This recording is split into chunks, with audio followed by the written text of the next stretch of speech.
In September of 2024, Becky, our daughter Stacy, our son Miguel, and I took a road trip in Spain. This video will showcase the major attractions of our trip. We arrived in Madrid on Friday evening, September 13th. There were two must-see attractions we wanted to visit in Madrid. One was at Bernabéu Stadium, the home of the Real Madrid soccer team. Real in Spain means royal. The stadium has a retractable roof and a seating capacity of 78,297, the second largest seating capacity for a soccer stadium in Spain. Real Madrid is the most successful team in international club soccer, or football as they call it, with 31 continental and worldwide trophies. Here is a video clip of one of their celebrations.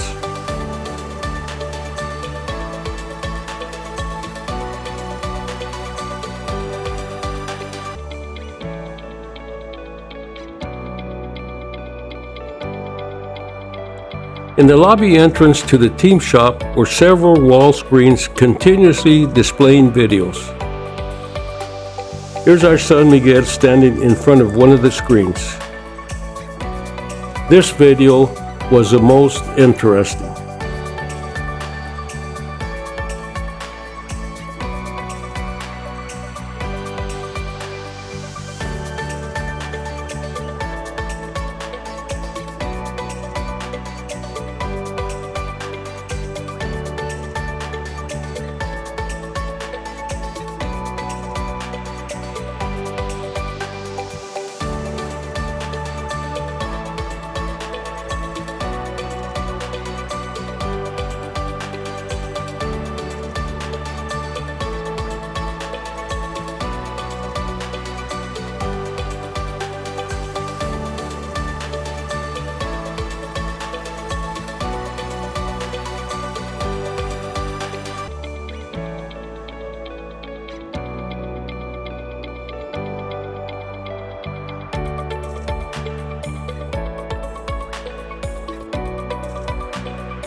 Our second must-see was a Plaza de Toros bullfighting ring.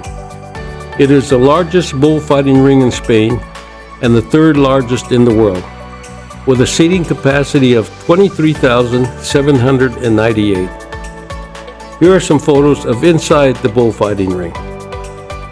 The gate where the bulls enter the ring. The infirmary, but we could not go in. And of course a chapel where all bullfighters pray before their performance.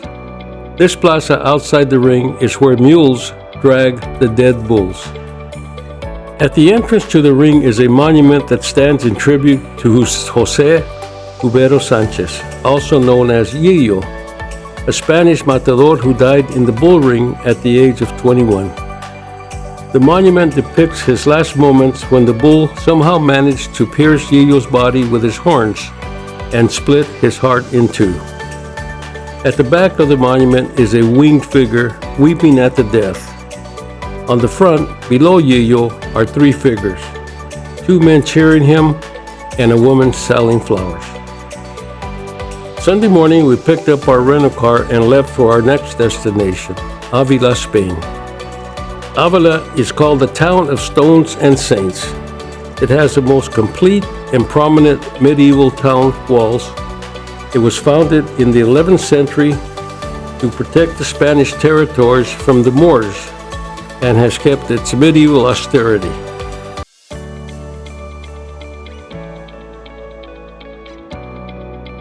This purity of form can still be seen in the Gothic cathedral and the fortifications, which with their 82 semicircle towers and 9 gates are the most complete in Spain.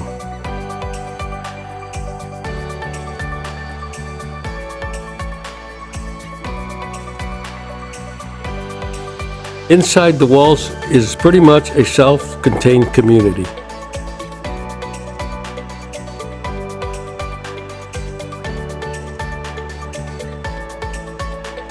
a cathedral.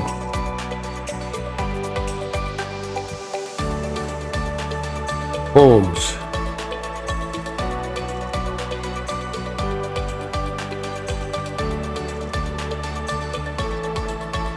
Parks. And gardens. Outside the walls are shops and restaurants.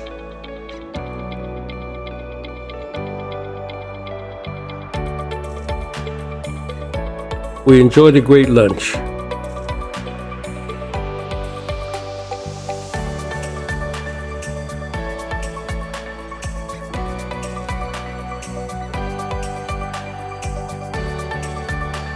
And then departed for our next destination, Segovia, Spain. Segovia is famous for its cathedral, the Roman aqueduct, and the Alcazar Castle.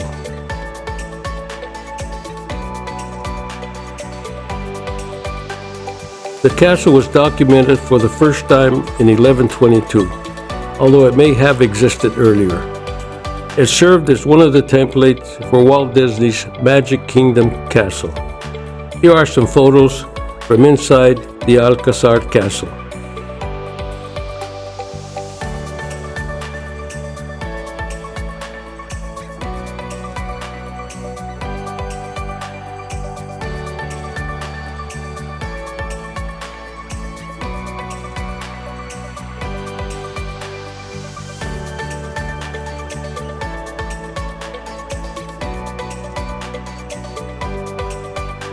Seen from this location is the Segovia Cathedral, the last Gothic cathedral built in Spain.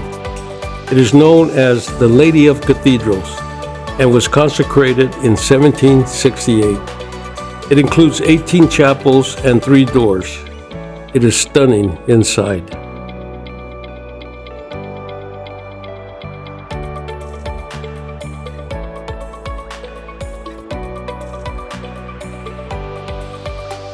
Segovia is an old and pet-friendly community. The aqueduct of Segovia ends up in the central plaza and is a defining historical feature of the city, dating from the end of the 1st or 2nd century AD. It is one of the most famous aqueducts built by the Romans throughout their vast empire. It is an extraordinary engineering accomplishment consisting of about 25,000 granite blocks held together without any mortar.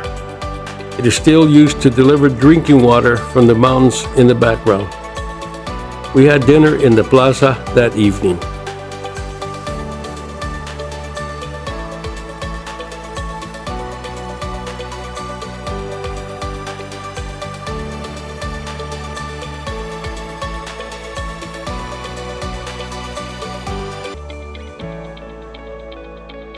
The plaza is next to the cathedral, which is quite stunning at night.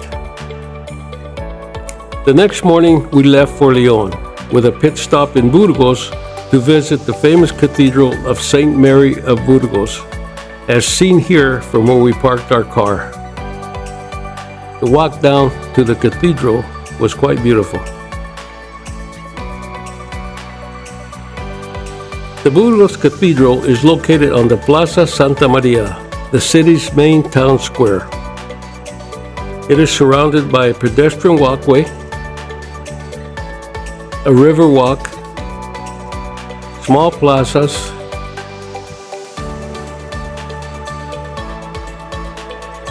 restaurants, tourist shops, bars, and cafes. The cathedral was built over 6 centuries, from the 13th to the 19th century. Tourists and locals alike can enjoy Burgos Castle's unique collection of artworks, paintings, wire stalls, tombs, and stained glass windows, which heavily influenced the European Gothic style across the world. Here are some photos of what's inside.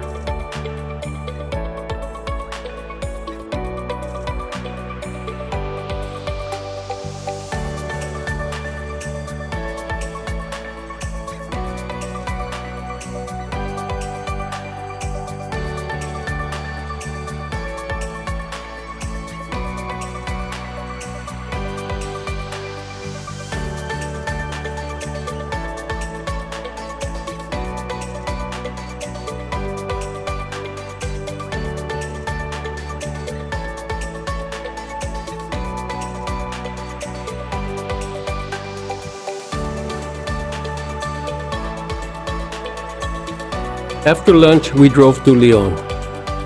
The long drive to Leon got us in late afternoon. We were only 2 blocks away from the center of town. Leon, like most towns, has a cathedral. The Leon Cathedral houses a collection of 737 stained glass windows and covers an area of 18,998 square feet. Construction started in the 12th century. These are some photos of the inside.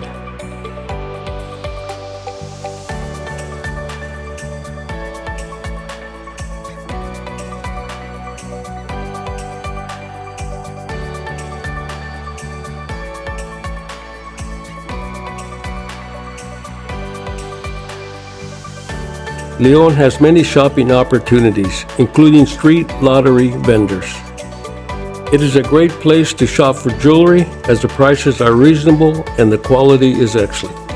My must go-to place was a Vadio Umido, or humid neighborhood. A neighborhood with a multitude of taverns, bars, and restaurants. It is a perfect place to practice the local custom known as going out for tapas and beer. One strolls from bar to bar, sampling small quantities of typical local food, which are usually offered with your drink. Each restaurant has its own specialty, and all of them provide the chance to try the local wines. Sometimes there is entertainment as well. After whetting our appetite with a few tapas, a good idea is to have a good meal in one of the restaurants. The plaza next to the cathedral, which is quite stunning at night. The next morning, we took a tour of the San Isidro Pantheon Museum in the Basilica of San Isidro of Leon. The church was consecrated on December 21st, 1063. It is called the Treasure of Leon.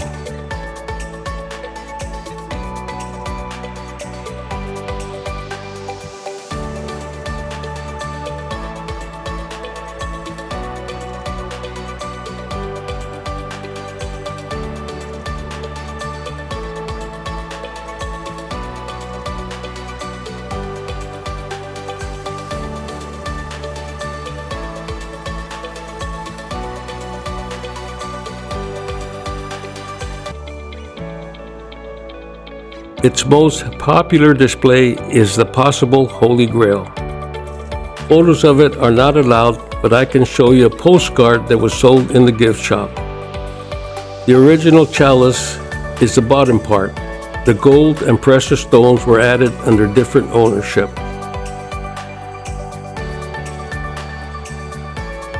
Then we were off to Santiago de Compostela.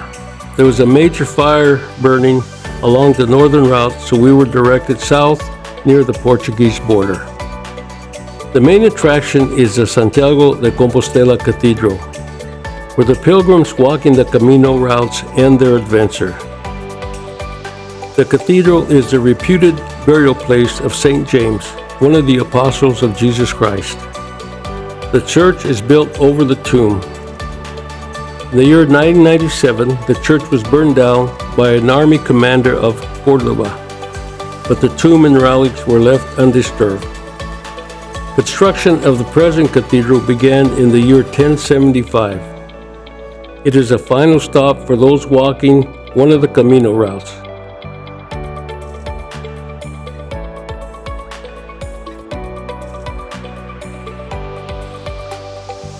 Nearby is the Camino office, where pilgrims present their credentials to receive their Compostela, the proof of their walk. Santiago offers many restaurants and plenty of shopping.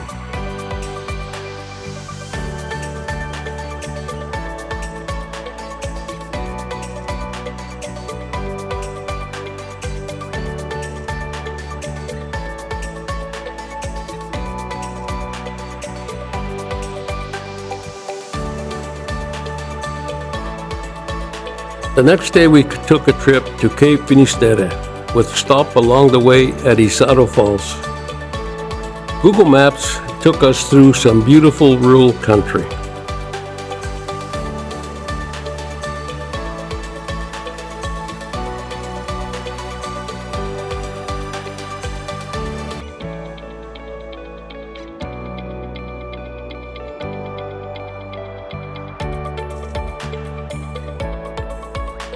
Isaudo Waterfall is formed by the Halas River and is the only European waterfall that flows directly into the sea.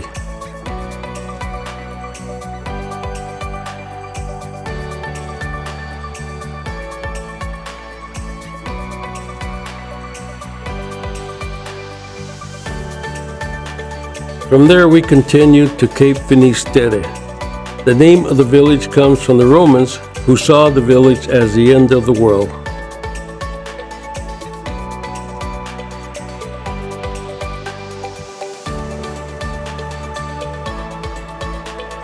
The attraction there is the lighthouse of Finisterre, which stands at the westernmost point of the Iberian Peninsula.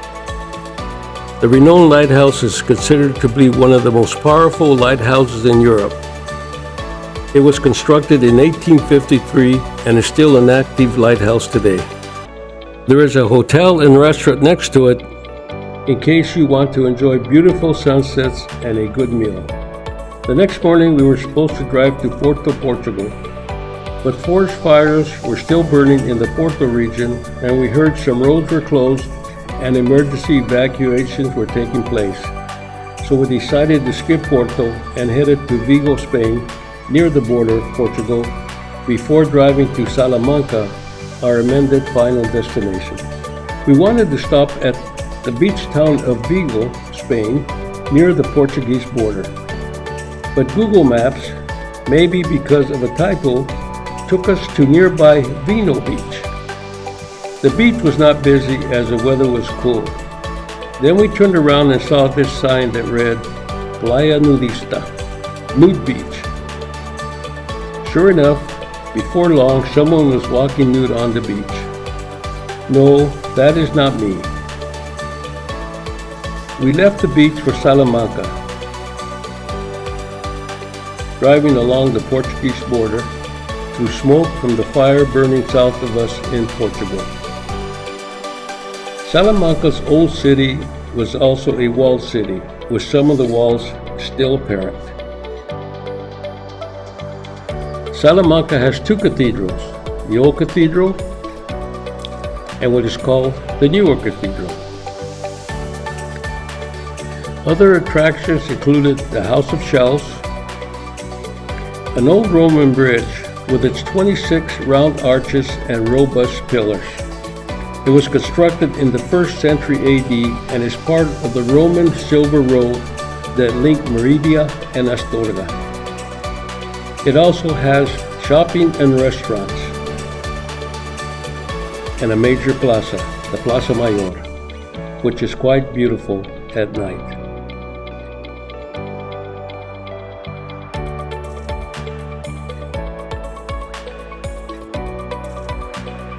Next morning we drove to Madrid, passing through Avila, where we again stopped for lunch. We arrived in Madrid early in the afternoon and drove to its Plaza Mayor, where there are many shops and restaurants, and had dinner downtown. It was a great trip. I'm glad our kids were able to see parts of Spain where I walked my Camino. They saw pilgrims walking and experienced the history, culture, great food, and many wonders of Spain.